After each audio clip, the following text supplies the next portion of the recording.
విజయవాడలో జోగి రమేష్ పై బుద్ధా వెంకన్న తీవ్ర ఆరోపణలు చేశారు.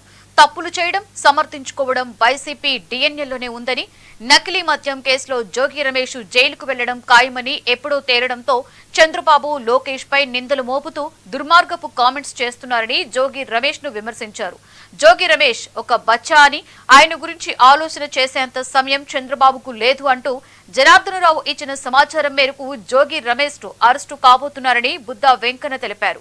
కల్తీ మద్యం కేసులో పాత్రదారులు, సూత్రధారులు అందరూ కూడా జైలుకు వెళ్లడం ఖాయమని అన్నారు.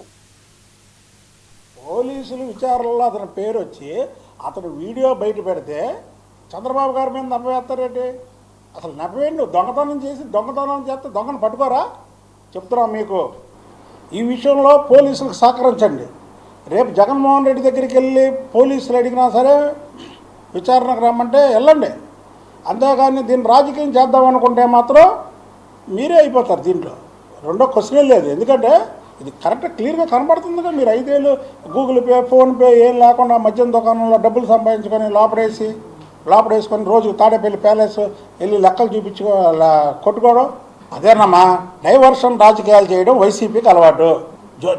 జోగి రమేష్ని ఆ 10 మంది చనిపోయారు, భక్తులు చనిపోయారు. అది రాష్ట్రం అంతా తెలుసు. వాళ్ళ మీద అందరికీ సానుభూతి ఉంది. వాళ్ళ కుటుంబాలు బాగోవాలని మళ్ళీ ఆ దేవుడిని ప్రార్థిద్దాం. దాంట్లో ఇదే లేదు. అప్పుడు జోగి రమేష్ని అరెస్ట్ చేస్తే పాప 10 మంది బతికిరారు కదా. డైవర్షన్ రాజకీయాలు మీకు చెప్పాక క్లియర్గా 4 ఎమ్మెల్సీలు పంచమతి అనురాధ గారు